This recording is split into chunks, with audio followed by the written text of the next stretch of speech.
Assalamualaikum warahmatullahi wabarakatuh. Hai teman-teman semuanya, perkenalkan nama saya Desi dari Fakultas Ekonomi dan Bisnis Prodi Akuntansi di Universitas Pancasakti Bekasi dengan nomor induk mahasiswa 29022500028. Dalam video kali ini saya akan membahas tentang statistik deskriptif. Berikut penjelasan dari saya, silakan disimak ya teman-teman. Di sini yang pertama yaitu kita membahas tentang ukuran pemusatan data. Nah, ukuran pemusatan data ini merupakan salah satu pengukuran data dalam statistika.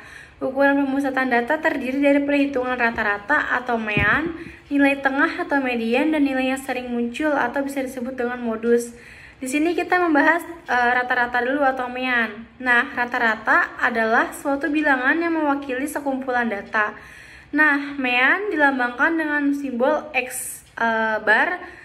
Lalu kita bisa menghitung nilai rata-rata atau mean dari data tunggal dan data tunggal berkelompok atau berfrekuensi. Di sini ada rumus mencari rata-rata data tunggal, yaitu X bar sama dengan jumlah semua nilai per banyaknya data, atau bisa disebut juga dengan X bar sama dengan sigma X per N.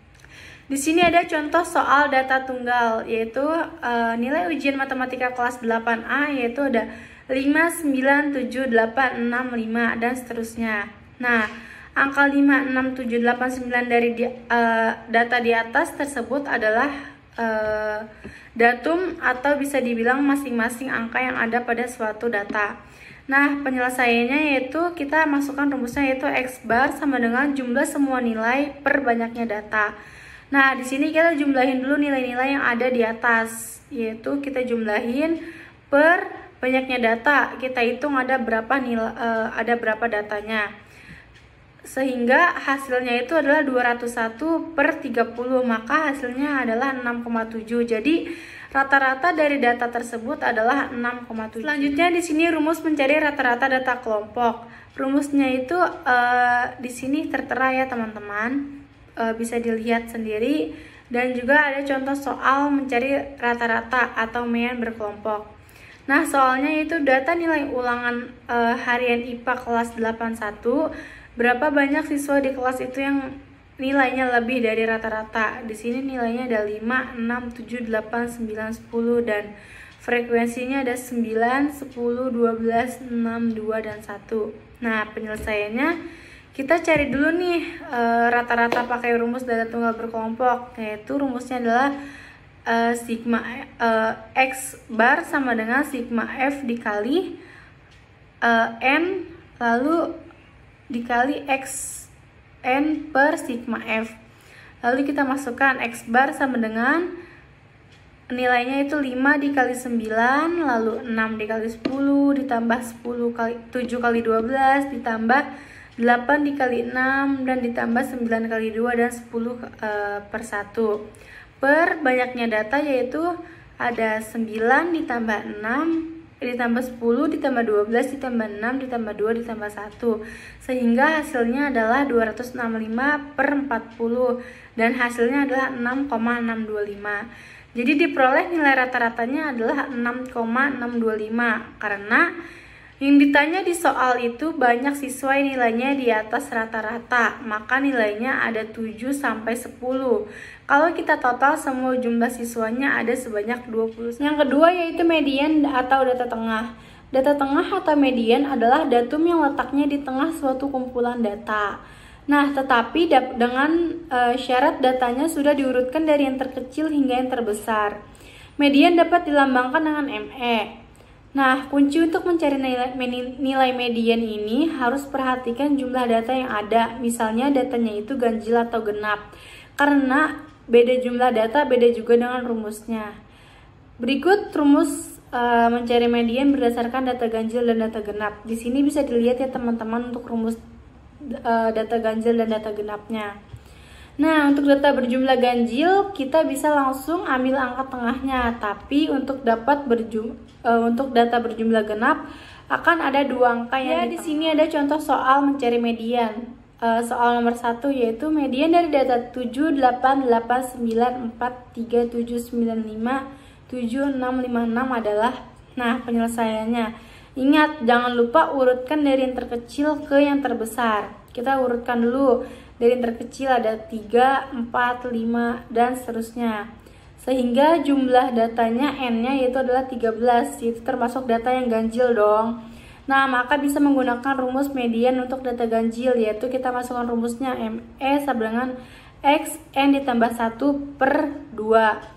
Maka ME sama dengan X 13 ditambah 1 per 2, maka sama dengan X 14 per 2, dan hasilnya adalah ME X 7.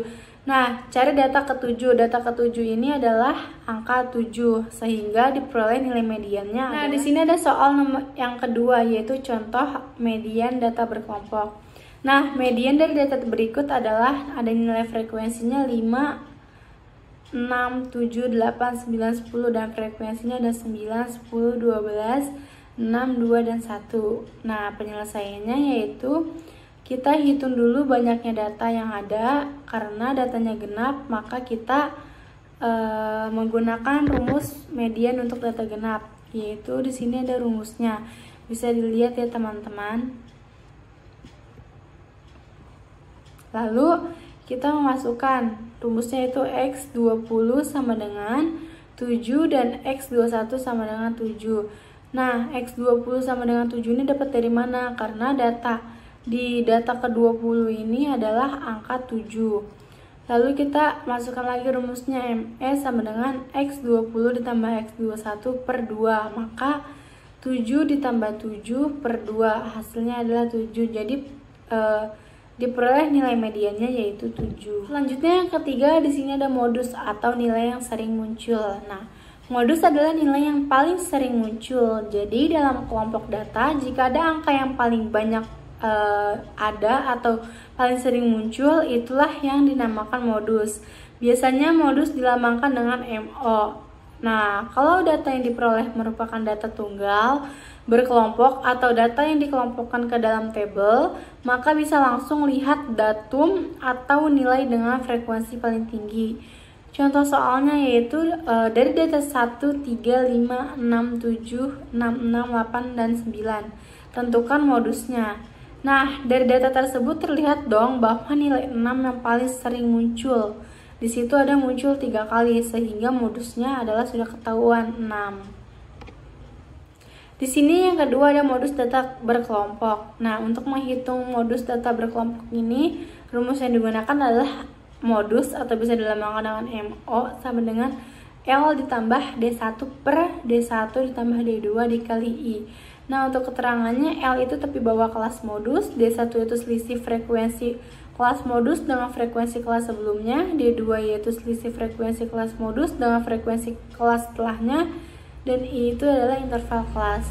Nah, contoh soal, nilai modus dari data pada tabel di bawah ini sama dengan, di sini ada nilai 41 sampai 45, frekuensinya 10, 46 sampai 50, frekuensinya 14, dan seterusnya, sehingga jumlah datanya ini adalah 100. Di sini pembahasan. Untuk menjawab soal ini, langkah-langkah yang harus ditempuh sebagai berikut. Yang pertama yaitu tentukan kelas modus, yaitu kelas dengan frekuensi terbesar. Pada tabel di atas, kelas modus berada pada interval 51 sampai dengan 55 atau kelas 3. Lalu yang kedua yaitu tentukan tepi bawah kelas modus, yaitu TB sama dengan 51 dikurang 0,5, maka hasilnya adalah 50,5. Yang ketiga yaitu tentukan D1. D1-nya yaitu adalah 35 dikurang 14. 14 ini dapat dari si frekuensi data tersebut di D1 yaitu di atasnya. Lalu keempat, tentukan D2 yaitu 35 dikurang 21 sama dengan 14. Yang terakhir, tentukan interval kelas yaitu 55,5 dikurang 50,5, maka hasilnya adalah 5M. Di sini kita langsung memasukkan rumusnya yaitu modus atau MO sama dengan L ditambah D1 per D1 tambah D2 dikali I. Lalu kita masukkan L-nya yaitu 50,5 ditambah D1-nya 21 per 21 tambah 14 dikali 5. hasilnya adalah 53,5. Maka modus dari data tersebut adalah 53,5. Ya teman-teman, untuk materi selanjutnya yaitu ukuran letak data. Ukuran letak data ini merupakan ukuran yang terlihat di mana letak salah satu data dari sekumpulan banyak data yang ada. Yang termasuk ukuran letak antara lain adalah kuartil atau bisa dilambangkan dengan Q, lalu desil atau D, dan persentil bisa dilambangkan dengan P. Dalam menentukan ketiganya, yang harus diingat adalah mengurutkan distribusi dari data dari yang terkecil sampai terbesar. Yang pertama di sini kita bahas kuartil dulu ya teman-teman. Kuartil adalah nilai-nilai tertentu yang membagi serangkaian data atau suatu distribusi frekuensi menjadi 4 bagian yang sama, yaitu masing-masing 25%, di mana titik-titik pembagiannya yaitu Q1, Q2, dan Q3 disebut nilai kuartil KI. Perhatikan ilustrasi berikut. Di sini ada contoh gambarnya. Nah, di sini menentukan kuartil data tak berkelompok. Nah, menentukan kuartil untuk data tak berkelompok yaitu dengan cara mencari kuartil KI atau bisa disebut dengan QI dengan rumus QI sama dengan nilai Q dikali 1 dalam kurung N tambah 1/4. Nah, di mana Q1 ini yaitu kuartil KI, I ini adalah 1, 2, dan 3, dan N ini banyaknya data atau di mana N lebih dari 4. Yang kedua di sini menentukan kuartil data berkelompok. Nah, penentuan ukuran letak data khususnya kuartil dengan menggunakan data berkelompok didahului dengan proses pembuatan tabel frekuensi data mentah yang diperoleh. Untuk data berkelompok, penentuan nilai kuartil dapat dilakukan dengan menggunakan rumus sebagai berikut, yaitu QI sama dengan L0 ditambah C dalam kurung I dikali N/4 dikurang sigma F I dikali 0/FQ. Bisa dilihat ya teman-teman untuk arti-artinya. Selanjutnya di sini yang kedua desil. Nah, desil adalah nilai-nilai yang membagi serangkaian data atau suatu distribusi menjadi 10 bagian yang sama besarnya, yaitu masing-masing 10%. Sedangkan titik-titik pembagiannya ialah nilai-nilai desil sebanyak 9 buah nilai yang disimbolkan dengan D1, D2, D3 sampai dengan D9. Menentukan desil data tak berkelompok, yaitu rumusnya adalah DI sama dengan nilai Q dikali I N tambah 1/10, di mana DI ini adalah desil ke I-nya ini adalah 1, 2, 3 sampai dengan 9, dan N-nya ini banyaknya data, di mana N lebih dari 10. Untuk menentukan desil data berkelompok yaitu rumusnya sebagai berikut, yaitu DI sama dengan L0 ditambah C dalam kurung I dikali N/10 dikurang sigma F dikali I dikali 0/FD. Untuk keterangannya di sini ada dibaca sendiri ya teman-teman. Yang ketiga di sini ada persentil. Nah, persentil adalah nilai-nilai yang membagikan serangkaian data atau suatu distribusi menjadi 100 bagian yang sama besarnya, yaitu masing-masing sebesar 1%. Sedangkan titik-titik pembagiannya ialah nilai-nilai persentil sebanyak 99 buah nilai yang disimbolkan dengan P1, P2, P3 sampai dengan P99. Di sini ada contoh gambarnya untuk ilustrasi. Silakan dilihat ya teman-teman. Nah, untuk menentukan persentil data tak berkelompok yaitu ada dengan cara mencari persentil ke I atau PI dengan rumus PI sama dengan nilai Q dikali I dalam kurung N tambah 1/100, di mana PI ini adalah persentil ke I ini adalah 1, 2, 3 sampai dengan 99, dan N ini adalah banyaknya data di mana N lebih dari. Selanjutnya menentukan persentil data per kelompok. Nah, untuk data per kelompok, penentuan nilai persentil dapat dilakukan dengan menggunakan rumus sebagai berikut, yaitu PI sama dengan L0 ditambah C, lalu dalam kurung I dikali N/100 dikurang sigma FI dikali 0/FD. Nah, di mana L0 ini yaitu tepi bawah dari kelas yang memuat nilai persentil KI. Dan yang lain-lainnya bisa dibaca ya teman-teman untuk pengertian simbol-simbol rumus tersebut. Selanjutnya kita bahas tentang ukuran penyebaran data. Apa sih ukuran penyebaran data? Ukuran penyebaran data ini adalah ukuran yang menyatakan seberapa jauh penyimpangan nilai-nilai dan data dari nilai-nilai pusatnya, atau ukuran yang menyatakan seberapa banyak nilai-nilai data yang berbeda dengan nilai-nilai pusatnya. Nah, dalam usaha membandingkan beberapa rangkaian data, penggunaan ukuran pusat data saja tidak akan memberikan hal yang baik, bahkan dapat memberikan hasil yang menyesatkan. Yang pertama di sini ada jangkauan atau range. Jangkauan atau range adalah beda antara angka data terbesar dan angka data terkecil. Cara mencari jangkauan dibedakan antara data tunggal dan data berkelompok. Untuk jangkauan data tunggal itu bila ada sekumpulan data X1, X2, X3 sampai Xn, maka jangkauannya adalah Xn dikurang dengan X1. Misalnya ada angka 1, 2, 3, 4, 5, 6, 7, 8, maka Xn-nya ini 8 dikurang X1 yaitu 1, maka hasilnya adalah 7. Untuk jangkauan data berkelompok yaitu adalah selisih antara batas atas dari kelas tertinggi dengan batas bawah dari kelas terendah. Yang kedua yaitu ada simpangan rata-rata. Untuk rumus simpangan rata-rata itu dibagi menjadi dua, ada simpangan rata-rata tunggal dan kelompok. Di sini untuk simpangan rata-rata data tunggal yaitu rumusnya adalah SR sama dengan sigma I dikurang X bar per N, atau SR sama dengan sigma X per N. Keterangannya SR ini adalah simpangan rata-rata, X yaitu data ke I, ada juga yang menyimbolkan dengan XI, X adalah dengan aksen garis di atas yaitu nilai rata-rata data, dan N itu banyaknya data.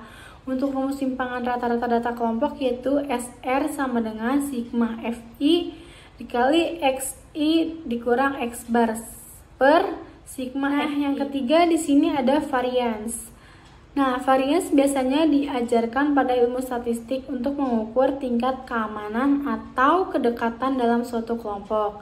Varians ini adalah nilai statistik yang seringkali dipakai dalam menentukan kedekatan sebaran data yang ada di dalam sampel dan seberapa dekat titik data individu dengan mean atau rata-rata nilai dengan sampel itu sendiri.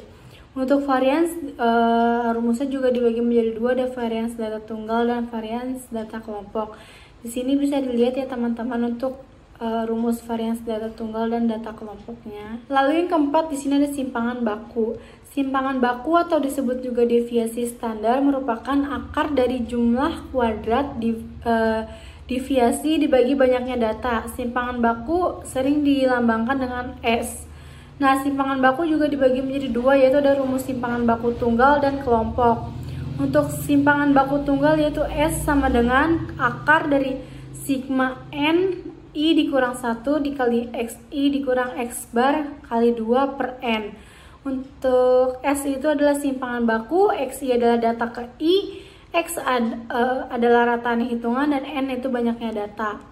Nah, untuk simpangan baku berkelompok bisa dilihat ya teman-teman untuk rumusnya, dan dibaca juga untuk keterangan simbol-simbol rumus tersebut. Lalu yang kelima atau yang terakhir yaitu koefisien variasi. Kegunaan koefisien variasi ini adalah untuk melihat sebaran atau distribusi data dari rata-rata hitungnya. Semakin kecil koefisien variasinya, maka data semakin homogen atau seragam. Sedangkan semakin besar koefisien variasi, maka data semakin heterogen atau bervariasi. Untuk rumus koefisien variasi yaitu KV sama dengan S per X dikali 100%. Nah, keterangannya itu KV ini adalah koefisien variasi, S ini adalah standar deviasi, dan X ini adalah rata-rata hitung. Yang keenam itu ada angka baku. Nah, angka baku ini adalah nilai yang menyatakan perbandingan antara selisih data dengan rata-ratanya berbanding simpangan baku data tersebut. Nah, angka baku disebut juga Z-score. Oleh karena itu, angka baku dilambangkan dengan huruf Z. Nah, rumus angka baku yaitu Z sama dengan XI dikurang X per S. Nah, keterangannya XI ini adalah nilai suatu data, X adalah rata-rata hitung, dan S ini adalah simpangan. Ya, itulah tadi materi tentang statistik deskriptif yang dapat saya sampaikan. Semoga bermanfaat untuk semua teman-teman. Mohon maaf bila ada kata-kata yang kurang berkenan. Terima kasih. Wassalamualaikum warahmatullahi wabarakatuh.